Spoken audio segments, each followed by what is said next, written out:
Sadly, we're missing the start of this podcast. We're going to be picking up exactly where we're talking about E3, why it left, and if we think it's going to return. That kind of killed it. Everyone slowly realized, hey, I don't need to be paying the thousands of dollars to go to E3 anymore when I can just do my own Yeah. thing on YouTube. YouTube really is what started the downfall of it. And it sucks, but at the same time, and then E3 tried their own bits and pieces. By okay, cool. The press ain't really coming. These people ain't coming. We need to keep this going. What do we do? Okay, let's open it up to the public. And then that became a bigger shit show. You had the press then not wanting to go because then they were mingling with content creators and people that weren't, I guess at the time, content creators were getting chosen by publishers to review games and that over some press at the time because it was like, look, if I just give this content creator a CD key and say, hey, you're a special part of our community now, they felt super special and would say brilliant things about the game compared to the press that were a little bit more honest and rawful on it. Yeah, if we look at, if we look at this purely from a volume point of view, the amount of games that are getting produced each year is astronomical when you combine that with indie and DLC updates and just, you look at Microsoft and PlayStation alone, there's too much volume to simply just put it into one show. And I don't think we're giving a lot of the studios the due diligence they deserve if we do cram it into one E3 platform. I say you look at it from a numbers point of view, and I expect a lot of companies have. They've realised that by having my own show, I can then export that out to other content creators. I can I can give it to streamers. I can have partners who want to host it, and then they talk about it, and then they can take advantage of the virality of like how content works now. And you think about it, like you have E3. It was very exclusive. It was very expensive. Now people can watch it for free. Advertisers can buy into it, and they can also, they can make their own clips and bits and pieces, and it's just so much more convenient.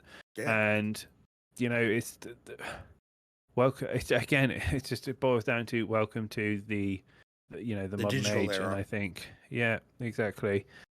I mean, E3, not E3, EA showed everyone that it was possible. They were the first ones before E3 started dipping. They were the first ones to pull out and go, look, we're gonna host our own event a day before E3, and we're gonna do it across the road from E3 in our own building. And they started doing it, had success, and that was them going, well, that's it. We don't need E3 anymore. We've got our own thing. You had Snoop Dogg on stage one year smoking weed while playing Battlefield 4. Like, how much press did that give them? Like.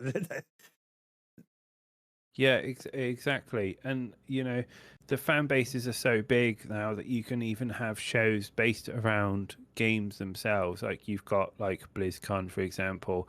I don't know if they do. Does Minecon, yeah. Yeah. CODCon, I'm sure they're probably... QuakeCon's still a thing. It hasn't even had a Quake game in how many years?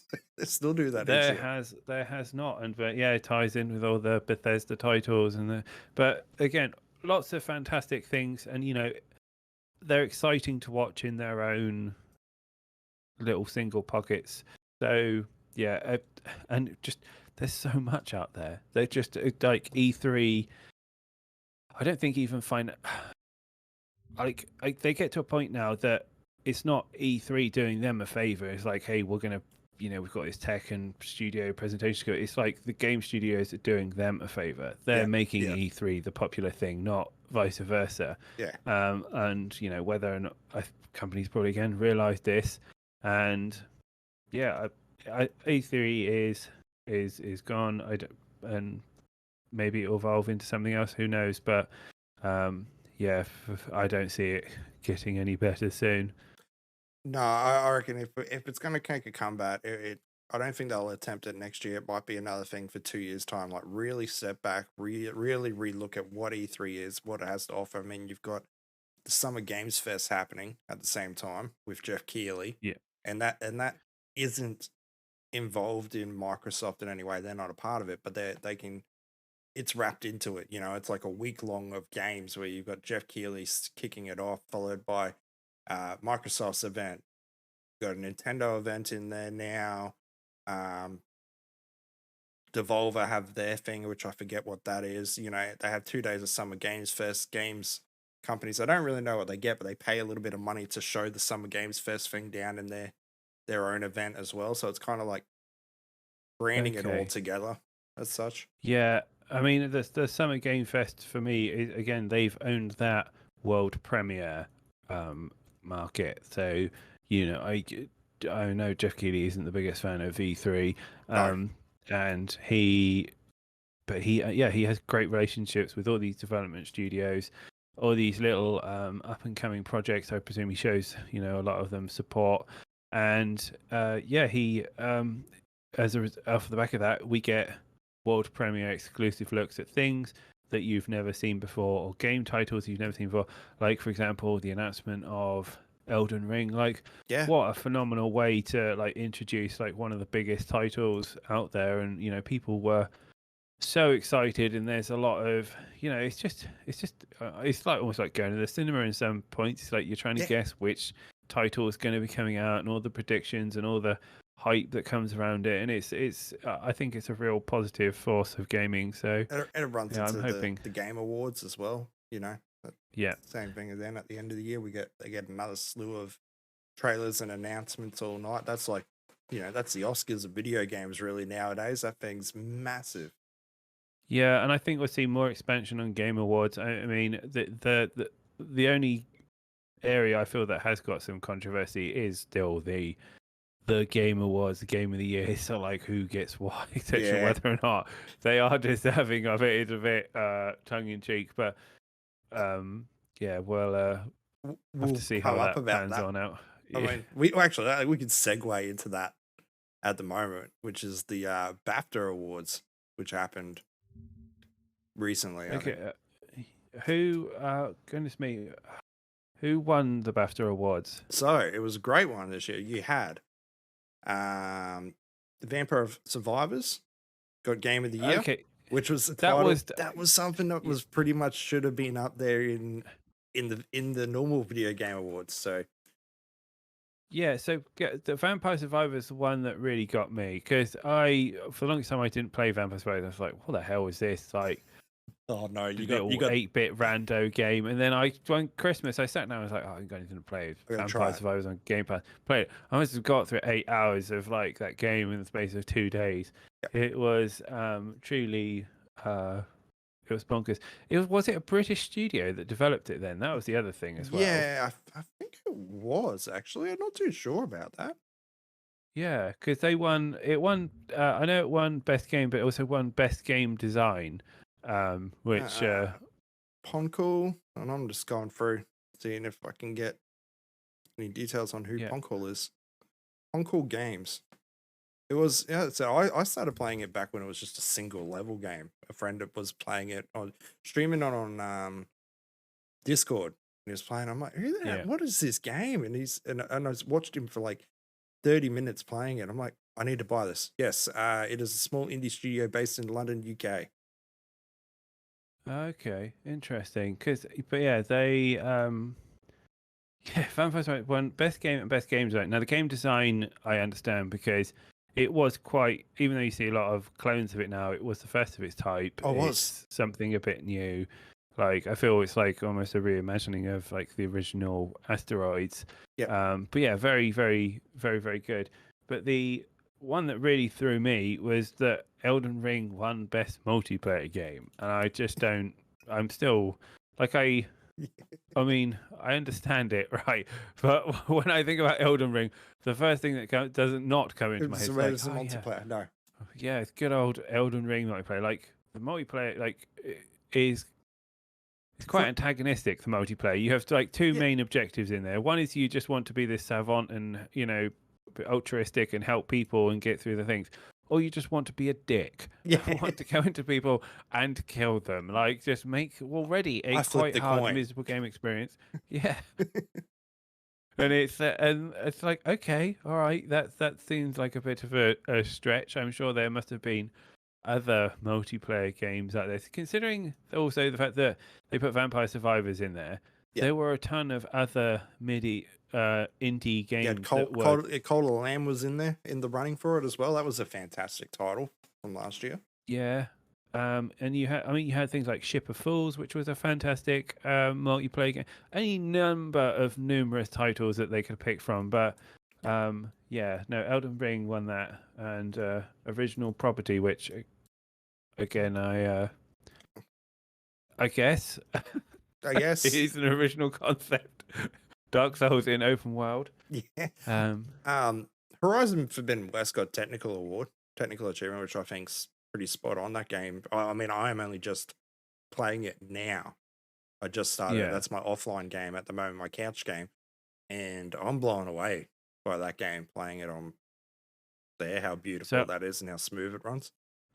I played the first one, and I'm a bit biased on this. That I thought I got halfway through and I kept falling asleep while playing it, and it was that point I realized, well, maybe I could just read a book if I want to go to sleep to something. It's like a fantastically beautiful game, and I've heard fantastic things about the new VR installment as well. But I just found it a bit hollow. For like, it's like beautiful world, not much going on it. But I haven't played the second one, and I watched a lot of the tech demos from it, but it left a bit of a sour taste in my mouth. So. I was on the same point as you with the first one. It was like a struggle to get anywhere with it, and it wasn't until a friend of mine had just finished it, and he goes, and I was playing Monster Hunter at the time, and he said, look at the game like it's a Monster Hunter but with dinosaurs. I'm like, hold on, oh yeah, I like this now. Like, I really got into the hunting the dinosaurs at the moment. I started treating it like a Monster Hunter game instead. So, and then actually, it wasn't probably till halfway through that story that I'm like, hold on, I'm actually interested in the story now. Like, at first, I was not interested in any of it until the end, and then when it wrapped up, I'm like, oh, this was really clever how they did all that. But yeah, I agree. Just is playing a game 90% of do I want to whip my own back for 90% of a game just for go like, oh yeah, that was actually quite good. Yeah. Like, I just may as well go to YouTube. Yeah. Dear YouTube. Yeah. Please stream these games for me so I don't have to condense it. Yeah, the other one. The one I didn't even realize it was an award, a British game. Now, I don't know what the criteria for most British game is, or what Rollerdrome was even about. I remember seeing a lot of, I think this was like the roller skating basketball game that they were really pushing a while back on Twitch. Yes. But yeah, it was a free-to-play last time I checked, and I could be wrong, because I don't go outside too often to the local parks, but I don't remember seeing too many roller skating basketball courts all over the place. So how it fell into the most British gaming award, I'm not sure, but there you go. I can say the roller derby national championship is in France this year. So okay, well that's fantastic. Closer, yeah, to our train. Yeah, but it was developed. It was made by a British studio, Roll 7. So I guess that was the minimum requirement. So, like, did you consume 100 cups of tea a day in the production of this? Yes. Well, guess what you're getting? How do you like your crumpets? Yeah. Is it? And the final question: do you put your? How do you cream your scones? Is it jam first or cream first? Yeah, it's a good, very British problem. Very British problems indeed. The whole southwest of my country, that is the number one feuding issue: whether you put cream or jam on a scone first. I actually had this argument, had a thing similar with my wife actually 2 days ago. We were watching TV and they had up peanut butter. Do you put one person's like, you put butter down first and then you put peanut butter over the top, and she's like, no, you can't do that. I'm like, hold on, yeah, you can. That's how I do it. And then all of a sudden, it just turned that we were on two different sides of this argument. I'm going to throw you in a third. It's like, why would you put butter with peanut butter? Well, it's not butter. Well, it's a fat. It's too It fat. is a fat, but I just liked it. I said, but I don't even eat peanut butter anymore. I'm like, the last time I ate peanut butter, I'm pretty sure that's how I did it. Peanut butter on butter, And, yes. and then it came to and then she goes, her argument was in it. Well, what next thing you got to tell me is you put butter down before jam on a sandwich. I'm like, Well, yes. You put them on both sides of the sandwich. Yeah. That's yeah. You do one on one side, one on the other, and then put them together. That's what I was looked at. I'm like, yes, you do. Like that's exactly it. Otherwise, you're just smearing and swirling it in. How do you know you've got even distribution then? You know, fluid physics of a peanut butter sandwich. Yeah, jam. Oh, it's all happening. Jam is good. Yeah. So, slightly sadder news for me, though. Insiders claim Metal Gear Solid 3 remake has been pushed back to 2024, and I'm assuming this was something that we probably would have heard about around E3, or I'm assuming that's where we would hear more about this game. But insiders are saying Konami are pushing back the remake back to 2024. Sorry. They will still make some announcement this year, but it's sad. I was actually looking forward to this game. It's one of my favorite ones in the franchise. Yeah, I was just trying to work out what. Yeah, but the thing is, right? Konami have got Silent Hill. That's the main one that's prevalent in their production house, or at least people are talking about, especially with like all the rumors and the whole blue box incident and other bits and pieces. It's I'm not surprised in the slightest. Konami don't make games anymore either. But they don't. No, they own laundry mats and pachinko machines. Yeah. That's it. They're in the market of pachinko machines. Like if you don't, that's all they care about. But they've got they've got the new Silent Hill in development. There's also rumors of a new Silent Hill remake, which, if they do well, will have just as great impact as the Resident Evil remakes have been going on at the moment. And then on top of that, a remake of one of the best Metal Gear Solid games. It's almost a license to print money. So I can imagine they've got limited team. They don't want to rush it, and build up that hype, etc. Like the marketing's already been done for them over the last decade. Now all they have to do is deliver. So and it's not like space. They don't have to pull too hard to do that remake. Really, when you think about it, you got Metal Gear Solid 5. Yeah, that engine's still quite a beautiful game. It ran so well for that. Like you're bringing over assets, you just up in the ante on a little bit, adding in a couple of new shaders, a bit of this. Like it's not too much. I think it's gone into. I'm sad they're not restarting back at the start. To be honest, I'd like to be starting back on Metal Gear Solid 1. Original. Yeah, I think it's the same reason we don't see remakes of Final Fantasy 1 to 6. Like we might see reskins or revamps, but who remembers them? And they're also a different kind of genre of game. Like Metal Gear Solid 1, I remember playing stuff on the Game Boy. It was like a top-down run around shooter, as it were. So like I think if you dive too far back into nostalgia, you end up losing all interest from like the market at this given point in time. It's like, well, I don't remember that. Like it's like, reimagining of films from, the 70s and 60s, etc. It's like, well, no one remembers who they are, so why bother, as it were. So, I mean, they didn't do it with Resident Evil. Resident Evil didn't go back to 1. They only started with 2. No, I still think we may see 1 reimagined at some point. They seem to be... They're very happy with their engine at the moment, and they are just pumping out remakes left, right, and centre. It'd be nice to see another one if like a... It would be the third time. Yeah. Because they redid 1. They brought it up to... fairly, and it's still a fairly beautiful game. They redid 1 for the GameCube. I played it on GameCube, and that was. I was used to the one on the PlayStation. I'd gone through it. I remember the GameCube one. My friend and I was staying late up at his house in our teenage, youthful years, and we know what's happening. This is how this game works. Oh yeah, I remember this. Blah blah blah. Next thing you know, the zombies get back up because I didn't destroy the head. Like, what's this shit? Like, I don't remember that happening. There was a whole, they just changed the game around in little ways, up the beautiful graphics in it, and it did well still. And they had the rage zombies as well, which were quite funny. It's like, just you go into a room and oh,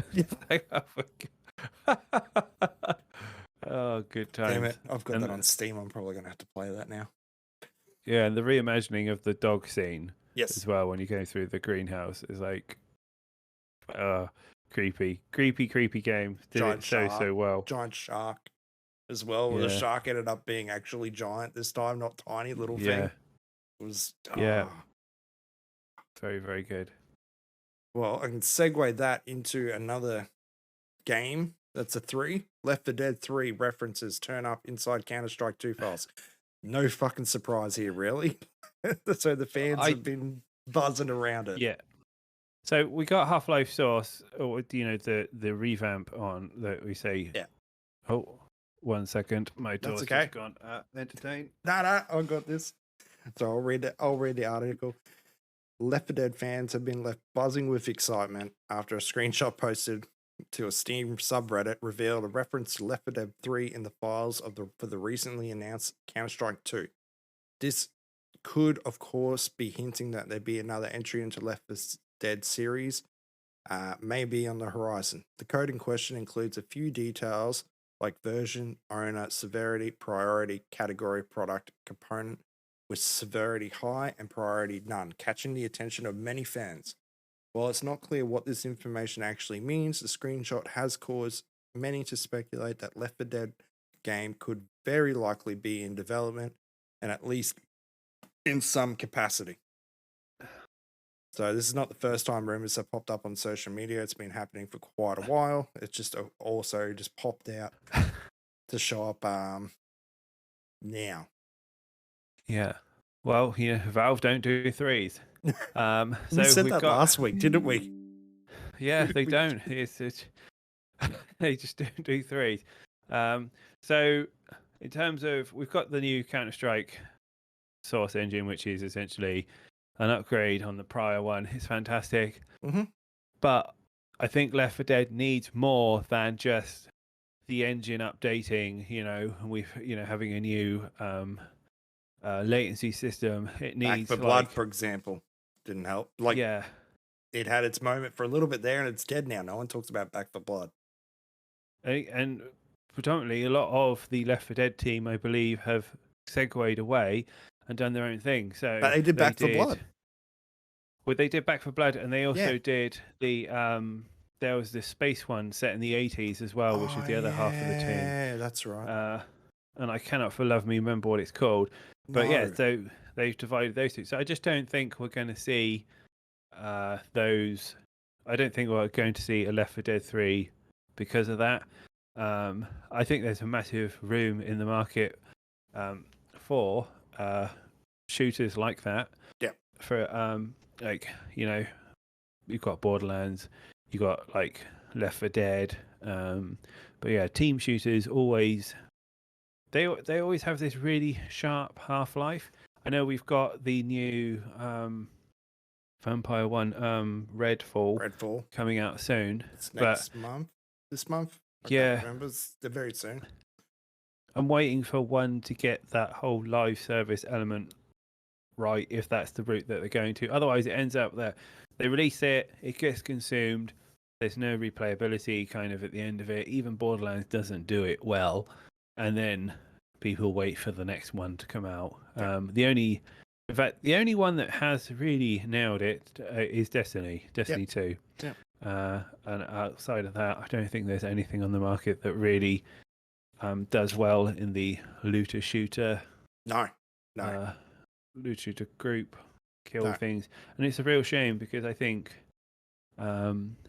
there's so much opportunity.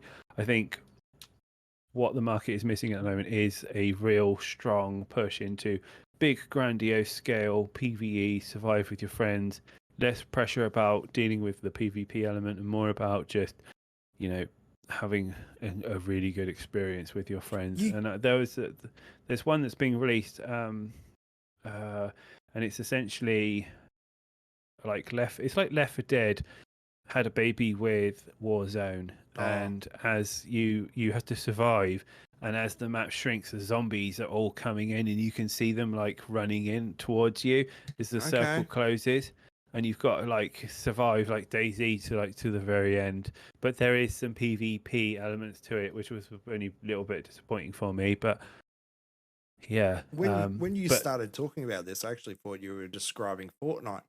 Like that's exactly what Fortnite was originally. Yeah. Fortnite was absolutely. that before it took that plunge to Battle Royale mode. And I, for one, was excited for Fortnite back when it was that.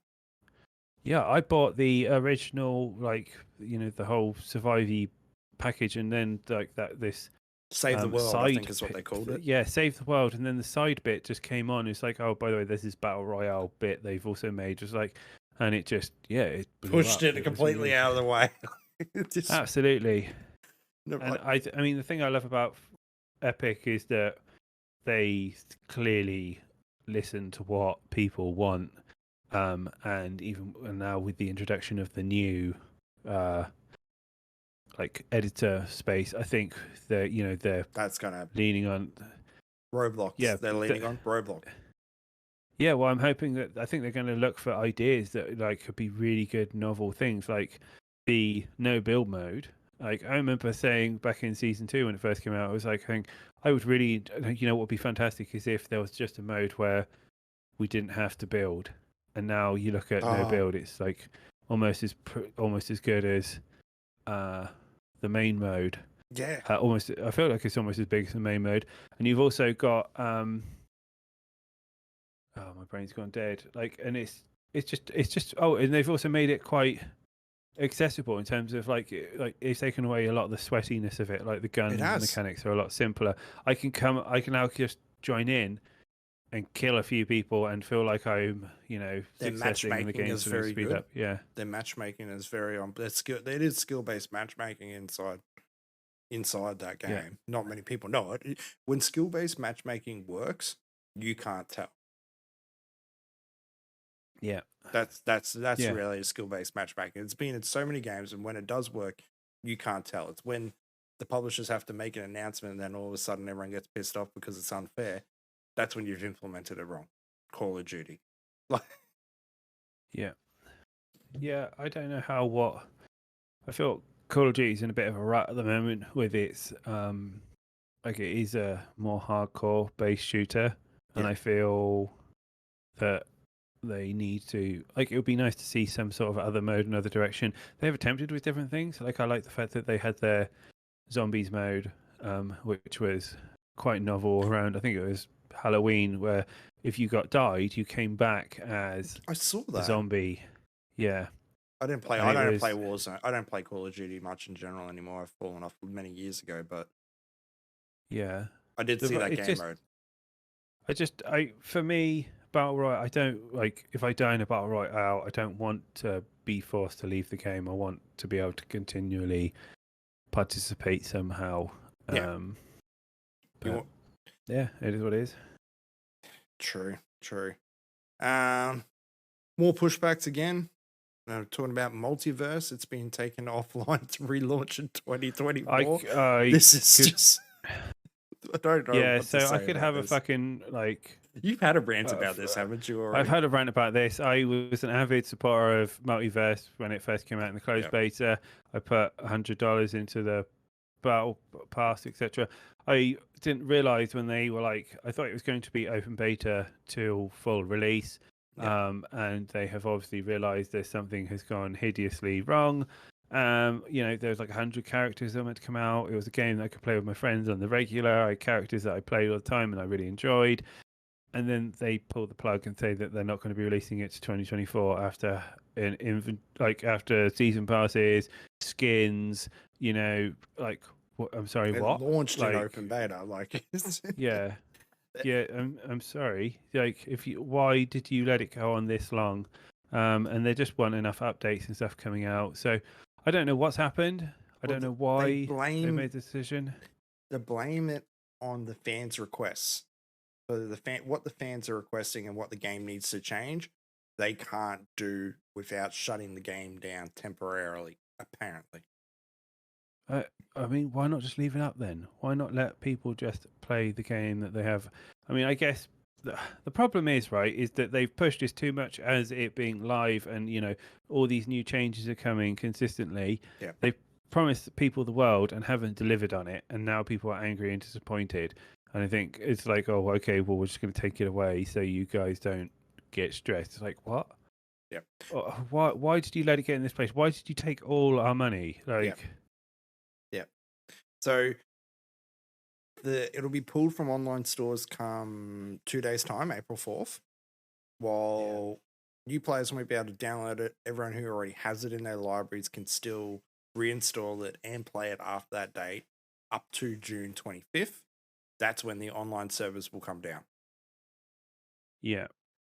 So they're saying that you will get to keep all your currency and everything like that will carry over for when the game relaunches. How many people actually come back? You know what I mean? Nickelodeon's got their game that I can't even remember it, but Nickelodeon went to throw their hat into the ring at this same style of game. Yeah, there's this is one of those games that's like people have it's like streaming services. People have realised that, oh, we've got this IP, we can just put them in a brawler and people will love it and want to play it. And the reality is that that's not the case. People don't want to play a million different games. They trade it with there was like the Dragon Ball studios and stuff. They trade their own little beat 'em up. Crash Bandicoot have got one. Nickelodeon have got one. You've got all the classics. You've still got the Smashverse. Nintendo seem to have the biggest monopoly on, obviously, where they could already create Smash, but don't seem to want to do anything with it, which is just frustrating. And then you've got Brawlhalla, which they seem to be happily going on about Brawlhalla. Racing content.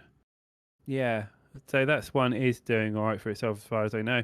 Always having constant tie-ins with studios and fun bits and pieces, and they've had all sorts of like Transformers and Game of Thrones and all the a lot of favourites in there. You got to do the crossovers nowadays. I think that's a part of live service games in general. If you don't have decent crossovers set up, that can make and break you. Like Destiny have kind of skipped it, but nearly every other game that's just marginally hanging on as a live service game has to do crossovers. Didn't Destiny have one? I thought they did Fallout. Not Fallout. No, it was fuck, my brain's gone dead. They did. I can't remember. Us. Yes, it was an Among Us one. And then Overwatch. Okay. They've just done one as well with One Punch Man. Yes, One Punch Man. But they've started to get into that. Yeah. So I mean, it's good. I like this, especially if you are a fan of that specific genre. I think it's annoying when they do it with just light and they just do it for the sake of doing it temporarily. Yeah. I mean, I get why they've done it. One Punch Man with, I can't remember the name of the character, the hero. Def something. Yeah. The guy with the big I call hand. him Mr. Yeah, I've forever known him as Mr. Fister, and that's all I remember. That's all I remember him as. But it makes sense to have. I got a friend that I call Fisty. He's a he's a roller derby guy. I'm actually gonna tell him that I'm gonna call him Mr. Fister from now on. Mr. Fister, yeah. I'm so yeah, do it. But yeah, there's. Yeah, that made sense. Whether or not they do further tie-ins, to wait and see. But who knows? Something that coming to Steam rather than being removed from Steam, however, is the GameCube and Wii U emulator Dolphin.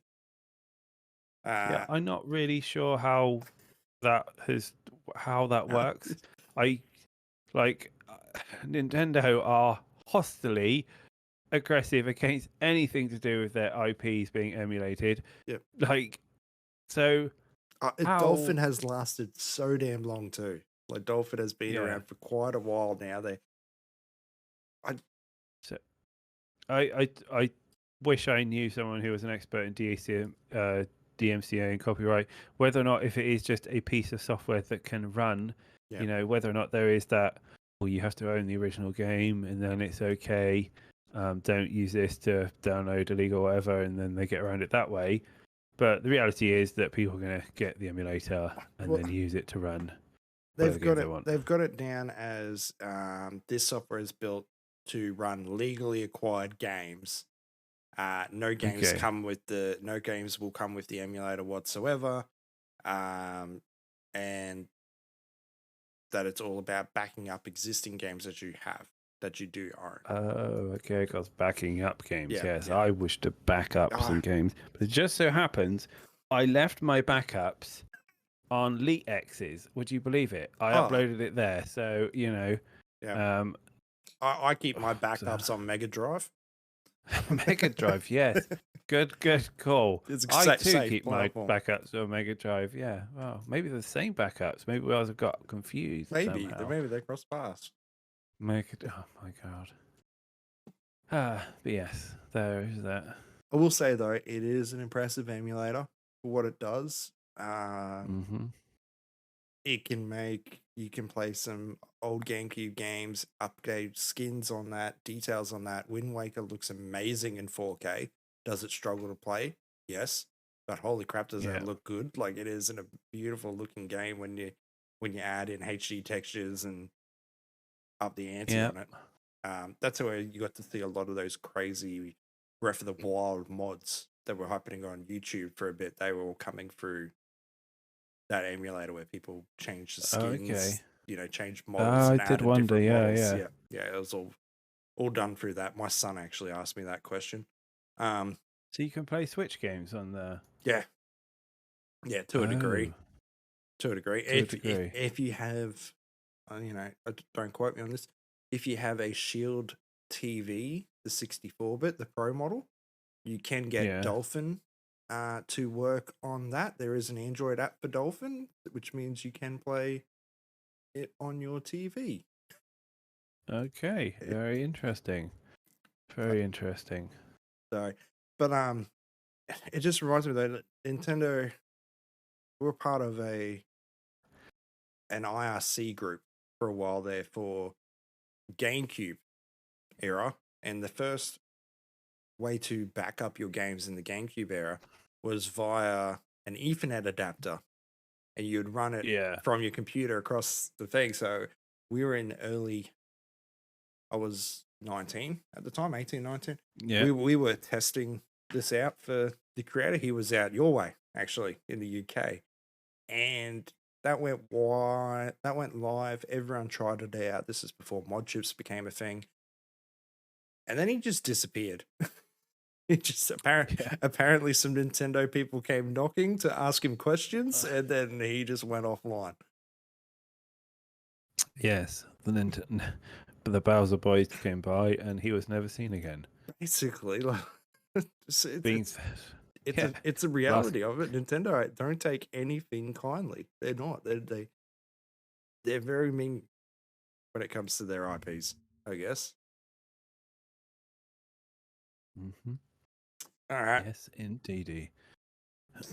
Someone who's finally starting to wind it back, and I think we had a little chat about Game Pass and its long-term jeopardy, or how long they can hold the dollar value last week.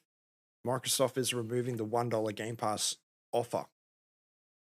I mean, I'm not surprised. People are abusing the shit out of it. I did. Yeah.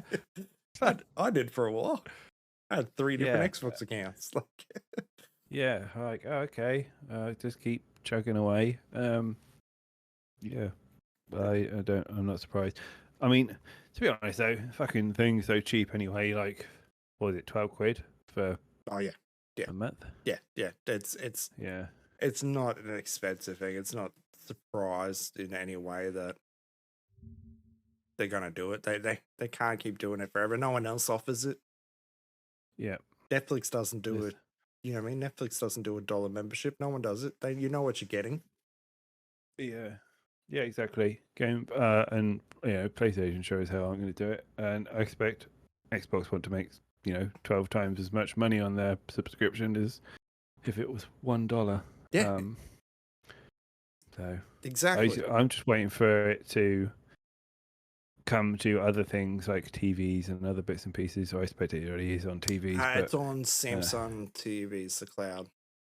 The cloud okay. service is on. I think it's called cloud service. It's on Yeah, on all that now. I've not So, really given it a go, to be honest, but yeah, it is an ever evolving technology. In fact, we don't really hear much about cloud outside of Stadia, because no. ever since Stadia bit the ghost, like no one's really talking about being able to play games anywhere anymore. I did the GeForce Now stuff. Yeah. That came to Australia very late. That was not the Christmas that just went, but the year before that. I had broken my ankle coming down the stairs, and that's when I took time away from streaming and that, and rethought about my approach, and then getting into social. Like that's when I came back into TikTok and the rest of that scene. Was coming off that injury, and I couldn't sit at my desk I couldn't work. And then I went, oh, cool, I'll play video games. There's nothing else I can do. But I couldn't sit at my desk because of how my foot was set. I couldn't get the elevation needed to slow the swelling down. So I could only sit at the computer for like half an hour before it started to hurt. And then I'd have to go back, lay down on the couch. So I gave the cloud gaming a go for a while, and I played Cyberpunk. Yeah. That's how I played Cyberpunk. How was it? It was fine. How was it? It wasn't too bad. There was a little bit of input delay, but nothing. It's a console game. Like you wouldn't use it as competitive in any way competitive, but it was for me to play through Cyberpunk and just have a bit of fun. Like it did the job fine. Interesting. Yeah, I need to revisit those types of services. I just feel like playing in Treacle does my crunching. I hate it in my online games and stuff, so I'm not sure how I'd, make it acceptable. Yeah. But that's fair enough. Yeah. Next all coming along here is Dark and Darker. So they've been hit with a DMCA notice and have been pulled from Steam. What a shit show. I don't understand. Nexon are like, either Dark and Darker are lying through their teeth and have just like completely ripped off their assets, or Nexon like are smoking crack or something, because I don't understand what this is going on about. Like there's something beyond the scope of the public eye about this story that we currently know about, and we got Dark and Darker going, this is nonsense, we didn't steal anything, and then we have Nexon going, you have clearly stolen assets of one of our games or whatever. So unless it's one of those fluke scenarios where they generally have created a product that is very, very similar to an idea that they have, okay, then maybe the case. But otherwise, I don't know. But they're in the premise of the game. It's very, very exciting. A lot of people could really buy into it because there's nothing like that has been done this before. No. But until this nonsense gets cleared up, I think we're going to see, nothing from them. And I think we have all the chance of actually seeing someone else come in and going like, okay, well, this is a really cool idea. I'll make it myself. And they do that. So yeah, I did like the idea. I like the game. I mean, it's combining a few different games into one. But I think that's where you get original ideas from nowadays. You know what I mean? There's no other way to. A lot of original ideas are kind of dead. Everything's a remake of a remake to a degree. So combining different titles together, that's. Yeah. It gave us Hollow Knight, combination of Dark Souls and Castlevania, basically. Which COD's version? No, Hollow Knight. So Hollow Knight, yeah. That was basically a combination of Dark Souls with the gaining of souls and dying, and then Castlevania with learning new abilities to. Or Metroidvania. Yeah, no, that was good, and that was when roguelikes were all the up and coming Rage and Metroidvanias. Yeah, they've still got. I mean, they got Silksong is meant to be coming out soon as well. Off the back of that, with if and when it's coming out, but if and when. Yeah, seems to be like drawing it, taking forever to being made at the They moment. are. but- I was really expecting it only a month after the announcement, to be honest, because I was like, "Oh, cool, it's just a DLC," and now it's a standalone game, and Yeah, I'm but disappointed with that. it's a hand drawn as well, so I expect there's a lot of assets that go into that. But it will be good. Hopefully, the first one did very very well for itself. So Yeah, yeah. Talking about things that ain't doing very well for themselves, EA employees. So hundreds of workers, 6% of the workforce, which is more than Twitch's 400 employees. I believe the number is 700 from EA is getting removed from yeah, the worldwide. I haven't looked back historically to see from the business people I have spoken to, they're saying this is pretty normal in It is terms pretty of normal. like shedding but there is a lot of lights on all the big tech companies at the moment shedding thousands of people. I think every major firm has had a massive wave of lightening the load. Oh, more. So it's it's I mean it's a scary time if you are in this industry.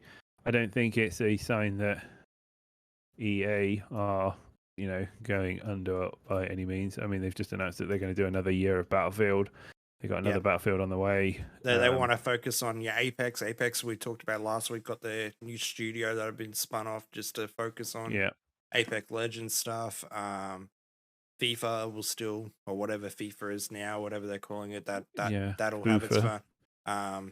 Madden, I'm sure sits in that B tier column. That'll still get its attention. Like its key pillars, I believe, were Jedi Knight, so the Jedi Star Wars series, Apex, and Sims 4 were the three big killers. Did you know Sims 4 is still the most torrented game?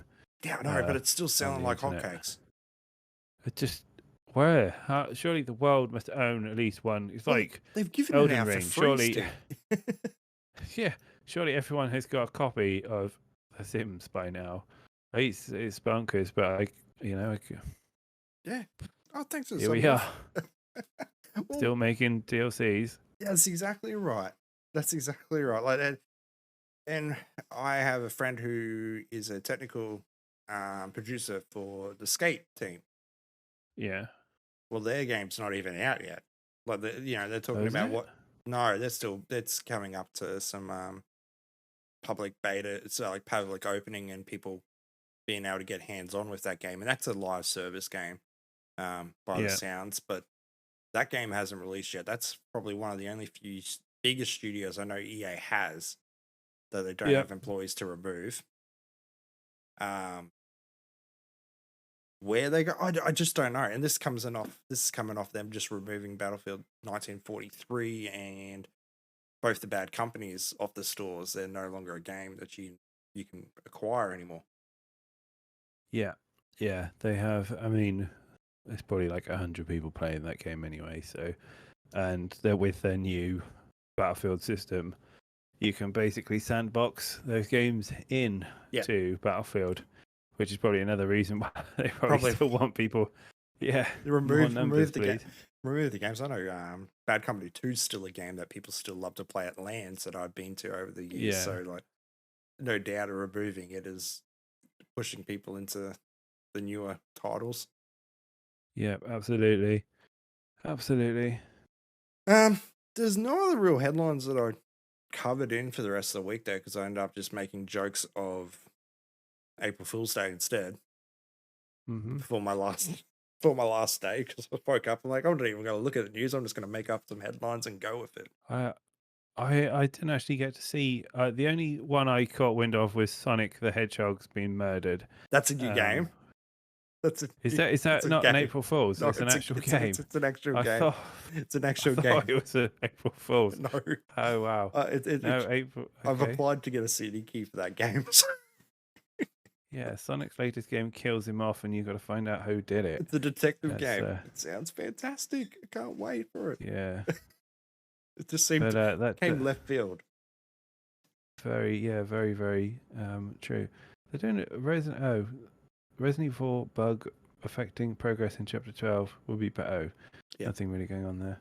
Yeah, no, Cool. nothing too crazy there. I mean, the only other thing, I guess, around content creation and the rest of it is Kick still circulating around and Yeah, doing. it's a good Kick. I say everyone should try Kick out at the moment because it's a great way to earn some short-term revenue for a 95 split. Do it before they Bit remove like- it, basically, is how I say. If you want to do it, get in there, steal as much as you can now before they realize they've not going to work the way they want.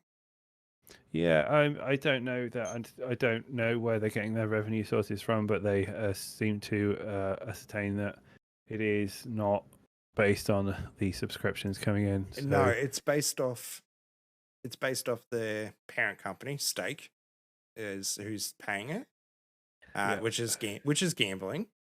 You know, see that as you wish, whether you want to support that type of thing or not. You know, that's up to you as a content creator. But I was looking into it over the last week, and Stake's revenue from the last financial year was only 2.6 billion US. Yeah. They're in a lawsuit for 400 million US. That's 20% of the revenues tied up in a lawsuit. Yeah. And then on top of that, you bring it in, they're trying to do this revenue cut of 95.5. Twitch's turnover revenue was 3 million, but their cost was something like 2. Off memory, Morph might be able to clean me up on that one. You know, that even if Kick got to Twitch's size, it doesn't seem like their parent company has the money to, in its own revenue, to support the business. Well, it's not the only thing Stake are paying for are the server costs. Yeah, and they're not like they're not paying. No, the only people who are paying for the subscriptions, like the actual pay of the individuals, is subscribers. Yes, like the money goes in and then goes out with a 5% transaction charge. So, like, it just boils down to how much is it costing. And then that's what I mean. When you Kick. when you start getting scaled up to Twitch's size, at the moment they're only small. Their server costs are down. Their bandwidth costs are down because businesses pay for bandwidth costs. Unlike us, you know, how much traffic they put through in their pipelines, they need to pay for that. Yeah. If they get too big, those costs explode. Then it starts dipping into that 5% isn't going to cut it anymore to help pay for those things. It may very well be the case, but we haven't seen advertising models yet come into Kick. No. And, you know, that who's to say that they won't get other gambling institutes to invest into Kick and maybe have all that good stuff. So there's enough controversy around Kick at the moment to keep it alive and kicking. Yes. No pun intended. But well, I just have to watch this space at the moment. And they've got some pretty big faces on there as well. Like I go there and it's not dead numbers by, you know, they're in the thousands, if not tens of thousands on some of their categories. So it's quite interesting. Well, I guess it's one of those big watch this space. Let's just see what happens. Really? Yeah. I mean, I personally just can't be bothered setting up a Kick account. That's understandable. What's popular? Well, I have one because I've gone and, you know, watched other people's streams there. But what's the things I like to do doesn't seem to have really much of anyone interested over there. It's your main pillars. You're just chatting. Your COD, your Apex, your Fortnite, your gambling. Like that's really where the majority of the community is, and that's not me. It's fair enough. So fair enough. But no, thank you for being on tonight. No worries, my pleasure. Do you want to plug yourself again before we wrap this up? If you want to check me out, you can find me at www.evil-media.co.uk for all your digital social media advice, coaching, guidance, management services. And of course, if you want to follow me on socials, it's Evil Media Company and TikTok as well. So yeah, drop me a message. Thank you for being on again. I do appreciate no problem. that, man. Cool. Right. No worries, mate.